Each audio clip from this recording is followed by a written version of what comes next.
Hello दोस्तों, मैं आपका स्वागत करता हूं अपने यूट्यूब चैनल आज़ाद एजुकेशन में। और आज की जो हमारी वीडियो है वो बहुत ही इम्पोर्टेंट होने वाली है एसईओ टिप्स के अकॉर्डिंग। तो जो मेरे व्यूवर्स हैं, मेरे यूजर्स हैं, वो एसईओ की इस टिप को अपनी वेबसाइट या ब्लॉग के अंदर जो है यूज करना चाहते हैं, तो वो इस वीडियो को शुरू से लेकर लास्ट तक देखना।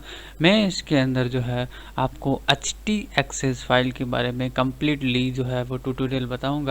वो भी विद एग्जांपल के साथ, जो मैं अपने ब्लॉग के अंदर यूज करता हूँ। कैसे मैं एसईओ फैक्टर्स जो मैं अपने ब्लॉग के अंदर यूज कर रहा हूँ, वो कैसे एसईओ जनरेट कर रहा है। तो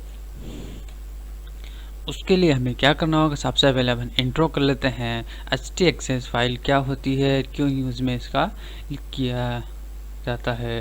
तो सबसे पहले मैं आपको एक प्रेजेंटेशन जो मैंने क्रिएट करी है वो मैं आपको इसी के साथ अंडरस्टैंड करवाता हूँ। जैसे इंट्रोडक्शन करते हैं हम htaccess फाइल का। htaccess फाइल का जो एक्सटेंशन होता है वो .htaccess होता है। अब इसके बारे में इंट्रो करते हैं। htaccess फाइल्स क्या है कि वो कंट्रोल करती है कुछ तरीकों से वेबसाइट पे कौन जो है वो आ सकता है, कौन सी आईपी को हमें ब्लॉक करना है, कौन सी आईपी को हमें जो रीडायरेक्ट करना है। तो इसके अंदर जो है मोड होते हैं, रीराइट रूल। एक तो रीराइट रूल होता है, एक रीराइट कंडीशन होती है। तो रूल्स को हम क्रिएट किया जाता है और फिर कंडीशंस अप्लाई की जाती है। तो इंट्रो ये हुआ। अब चलते हैं, एक यहाँ पे मैंने रीराइट रूल का एक सिंटेक्स जो मैं आपको अंडरस्टैंड करवाता हूँ। रीराइट रूल टाइप करते हैं, फिर उसका पैटर्न करते हैं, फिर सब्स्टिट्यूशंस, फिर फ्लैग। तो यहाँ पे एक एग्जांपल भी समझते हैं। और सिंटेक्स में क्या, रीराइट रूल पहले हमने टाइप किया, देन पैटर्न हमने कंटेस्ट। तो पैटर्न ये रखा है कि भाई ये क्या करेगा, रीडायरेक्ट करेगा इस यूआरएल को इस पर। जब कंटेस्ट नाम का इनका एक इस यूआरएल के अंदर एक पेज है, contest.php या HTML कुछ भी हो सकता है, तो उसको ये रीडायरेक्ट करेगा इस सब्स्टिट्यूशंस पर, इस वाली यूआरएल पर। मतलब इस पर जब हम मूव करेंगे इस पेज पर, तो हमें ये रीडायरेक्ट कर देगा इस वाली यूआरएल पर। तो ये हमारे हो गए फ्लैग एल और आर। ये एल और आर का क्या मीन है, आप इस वीडियो को देखते रहिए। इसलिए मैंने शुरू में मैंने आपको बताया था कि आप इस वीडियो को शुरू से लेकर लास्ट तक देखना, क्योंकि जो मैं आपको एग्जाम्पल के साथ बताने वाला हूँ लास्ट में मैं आपको अंडरस्टैंड करवाऊँगा। और अब यहाँ पे क्या हुआ कि रिक्वेस्ट गई है, मान लीजिए एक डेमो के रूप में http:/example.com कंटेस्ट नाम का उनका ये एक यूआरएल है। तो ये रीडायरेक्ट करेगा इस यूआरएल पर। मतलब मैंने जो है रिक्वेस्ट सेंड करी है इस यूआरएल पर, और इसने रिक्वेस्ट को फॉरवर्ड कर दिया इस यूआरएल पर। तो ये किसने किया, रीराइट। हमने एक रूल क्रिएट किया htaccess फाइल के अंदर। तो htaccess सर्वर्स को है जो कंट्रोल करती है। तो ये रेस्पॉन्स कोड यहाँ पे क्या है, 302। ये आर का मतलब होता है रेस्पॉन्स, और स्टॉप इवेल्युएटिंग रूल्स जो है वो एल रहा। तो अब नेक्स्ट चलते हैं। अब रीराइट काउंट क्या होता है। अभी हमने फर्स्ट जो पढ़ा था वो है रीराइट रूल, और ये रीराइट काउंट मतलब कंडीशंस, रीराइट कंडीशन। इसकी सिंटेक्स जो हम देख लेते हैं। तो rewrite count, test string, count, pattern and then flag. तो टेस्ट स्ट्रिंग क्या होती है, test string server, environment variables, http host, request URI, इटीज, ये सब जो है वो टेस्ट स्ट्रिंग्स है, किन पे हमें जो टेस्ट करना है। तो कंडीशन पैटर्न क्या होता है, conditions usually regex can use a file attribute test, file किसी फाइल के एट्रीब्यूट को टेस्ट करना है। तो फ्लैग्स अभी हम एग्जाम्पल के साथ इसको अंडरस्टैंड करेंगे और विद लाइव एग्जाम्पल के साथ भी करेंगे। फ्लैग जो है ऑप्शनल, ये ऑप्शनल होता है। वैसे इस ज़रूरी नहीं कि हम फ्लैग्स का यूज करें। स्पेशल एक्शंस के लिए हम फ्लैग्स का यूज करते हैं, NC और OR। तो यहाँ पे NC का मतलब भी मैं आपको इस वीडियो के अंदर बताऊंगा। रीराइट काउंट का एक एग्जांपल देखते हैं, http होस्ट www, मतलब ये हमने एक रीराइट कंडीशन टाइप की है। ये रीराइट कंडीशन क्या कर रही है कि rule are passed from the top to bottom, this allow multiple condition to be placed back to back which will evaluate by default with and before the rewrite rule is either execute or skipped, the following rule is executed। ये rule जो है वो execute होगा if the request is not over https। इसका मतलब ये हुआ कि यदि ये रूल तब अप्लाई होगा जब https से जो है वो रिक्वेस्ट हमें नहीं आ रही है तो उससे ऊपर के आ रही, तो उसमें भी ये जो है वर्क करेगा, हमारी साइट जो ओपन होगी। तो if both condition are pass the following rewrite rule executed. यदि अब यहाँ पे एक मैंने रीराइट रूल का एक कम्प्लीटली एग्जांपल मैंने यहाँ पे आपको बताया। तो जी रीराइट कंडीशन हमने टाइप की, HTTPS को हमने क्या कर दिया, यहाँ पे ऑफ कर दिया इस कनेक्शंस को। रीराइट कंडीशन फिर एक और क्रिएट की फॉरवर्ड प्रोटो, फिर HTTPS, तो इसको इस पे फॉरवर्ड कर दिया हमने, इस वाली रीराइट कंडीशन पर हमने इसको जो है फॉरवर्ड कर दिया। अब रीराइट रूल हमने टाइप किया, मतलब www के बिना www के जो हमारी साइट्स को हम जो ओपन नहीं कर सकते हैं, तो हमने कंडीशंस यहाँ पे टाइप की है। अब नेक्स्ट चलते हैं, यहाँ फ्लैग्स के बारे में आपको अब एक बताता हूँ। तो जैसे फ्लैग जो है F फ्लैग जो हमने देखा था वो रिक्वेस्ट इज फॉरबिडन, तो रिक्वेस्ट जो है फॉरबिडन हो चुकी। This can be used with condition such as the redirecting access by IP address environment. तो इसका क्या मतलब यूज किया जाता है कहीं पे कि हम आईपी को रीडायरेक्शन के रूप में यूज कर रहे हैं। जैसे इसमें हमने एफ का यूज किया कहीं पे नहीं, इनमें हमने एफ का यूज नहीं किया, रीडायरेक्शन का जो हमने यूज। एल जो है, इफ एल फ्लैग क्या करता है, if the previous condition pass this rule is execute and no more evaluation is done. तो एल का मतलब क्या हुआ कि एग्जीक्यूट तब करेगा जब not if the rewrite rule redirect a user to another host the flag is forced. ये फ्लैग क्या करता है, पहले जो हमने एक कंडीशन रीराइट रूल टाइप किया हो, यदि वो कम्प्लीटली रन होता है, उसमें कोई एरर नहीं निकलती है, तो ये नेक्स्ट उसी लाइन को जो है तब ये रन करता है। तो इस लाइन का मतलब है if the previous condition pass this rule is executed. जब प्रीवियस जो रूल हमारा था वो यदि कंप्लीट हुआ, पास हुआ, तब ये वाले जो है इस रूल्स को जो है वो एग्जीक्यूट करेगा। इसका मतलब ये फॉर्स्ड करेगा, use to another host the flag is forced, ये उसको फॉर्स करेगा इस पे होस्ट अनदर किसी और अनदर होस्टिंग पर जाने के लिए।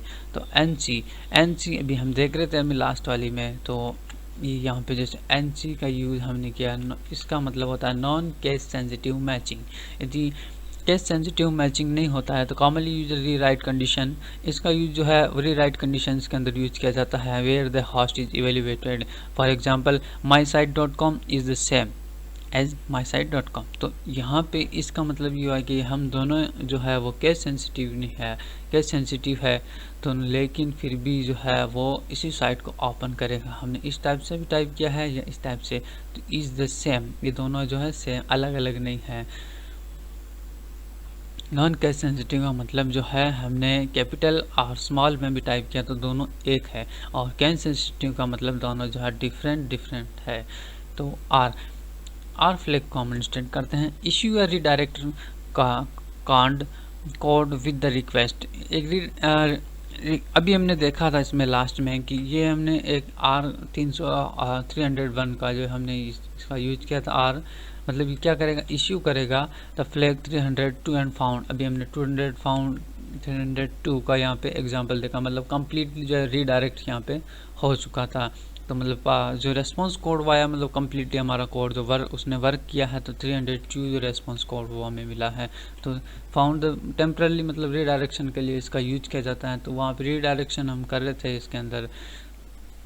इस URL से हमने इस URL पर यूजर को रीडायरेक्ट किया है।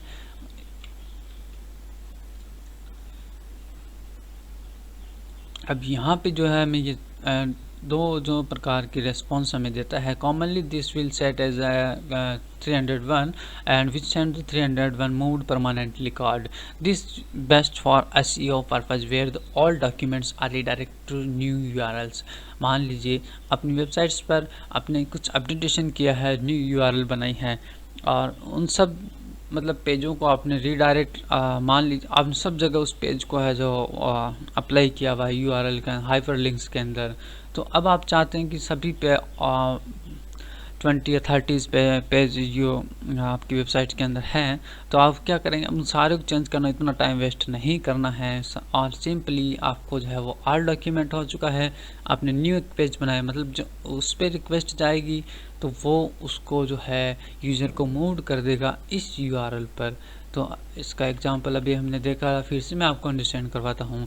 जब इस मान लीजिए मेरा कॉन्टेस्ट नाम का जो ऑल्ट पेज था, अब मैंने अपडेटेशन करके इसको इस प्रकार से नोड पेज पर हमने फॉरवर्ड किया यूज़र को, नया पेज हमने क्रिएट किया। तो अब कंटेस्ट पर जब रिक्वेस्ट जाएगी तो वो इस रिक्वेस्ट को फॉरवर्ड कर देगा इस यूआरएल पर।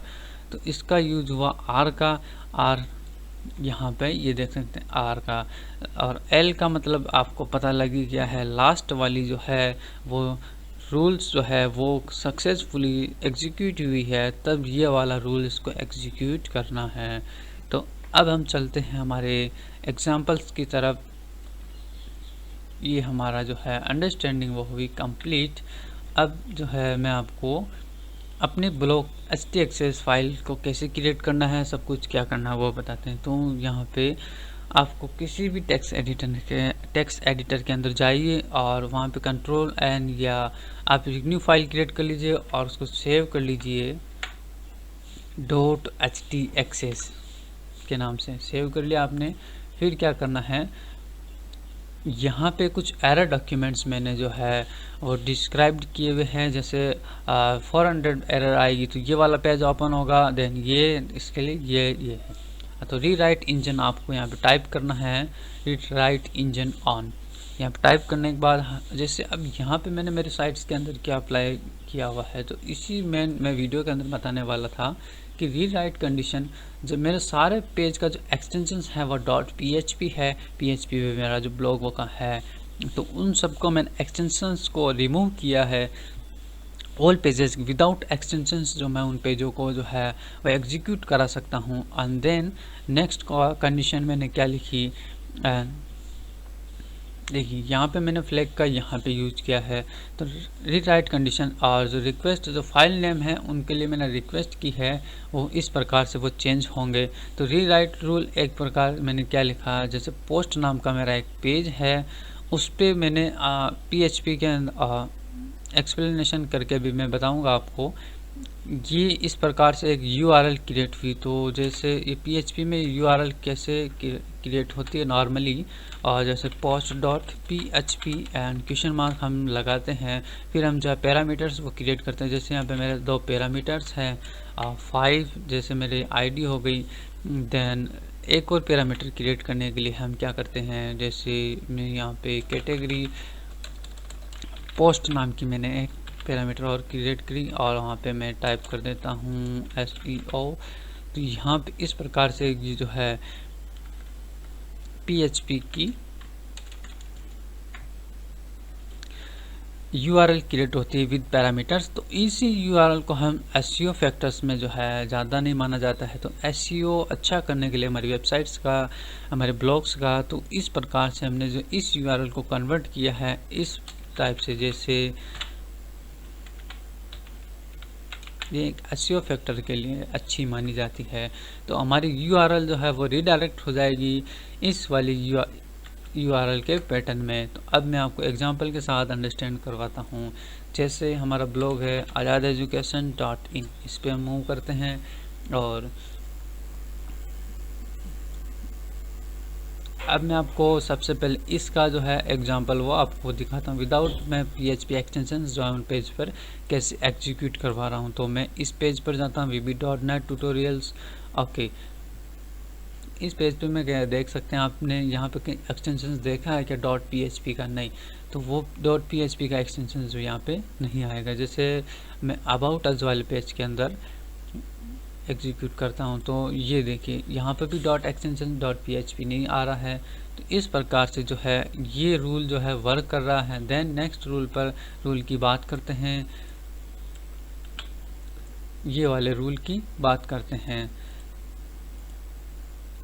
अब चलते हैं हम ट्यूटोरियल्स होम के अंदर वापिस। ठीक है, यहाँ पे भी देख सकते हैं आप index.php आना चाहिए था, लेकिन इंडेक्स आ रहा है। तो इस प्रकार से एक पैटर्न क्रिएट हुआ। ओके, तो ये HTXS के लिए मैंने क्रिएट किया। यहाँ पे रीड मोर पर चलते हैं। अब देखिए URL SEO फैक्टर्स के अनुसार ये कैसे क्रिएट हुई। देखिए पोस्ट नंबर मेरी होगी 7 और ये इसका जो है टैगिंग हो गया मेरे इस पोस्ट के लिए। तो टैग्स के इस प्रकार से मैंने क्रिएट किया। टाइटल से ये देखिए इसका टाइटल हो गया मेरा इस पोस्ट का। तो इस प्रकार से URL का मैंने यूज करके SEO क्रिएट किया मेरी ब्लॉग का। यहाँ पे पोस्ट की आईडी हो गई 7 और यहाँ पे पोस्ट का जो टाइटल हो गया वो इस प्रकार से। तो URL के अंदर मैंने टाइटल को जो है वो कर दिया है अपलोड। अब मैं थोड़ा सा कुछ और बैक चलते हैं वापस से और मैं आपको दिखाना चाहता हूँ।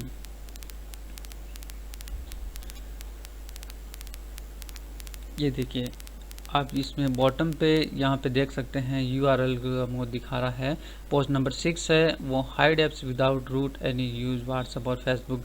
ओके, तो इस प्रकार से क्या हुआ कि SEO फैक्टर के लिए जो मेरे ब्लॉग जो वह रैंकिंग करने लग चुका है। जैसे मैं टाइप करता हूँ आज़ाद एजुकेशन, टाइप करता हूँ हाइड एप्स, तो हमारा जो फर्स्ट ये देखिए जो है एक तो परम लिंक फेसबुक से आ रही है। फेसबुक पे भी मैंने इसको जो अपलोड किया हुआ है ये देख सकते हैं आज़ाद एजुकेशन, ये टाइटल आ गया। और ये how to hide apps without root ये इसके अंदर, तो ये इसको रिडायरेक्ट कर रहा है हाउ टू हाइड एप्स। ये देखिए इसका टाइटल को यहाँ पे ये तो मैंने विद एग्जांपल के साथ आपको SEO की एक सबसे बड़ी टिप आपको जो है दे दी है।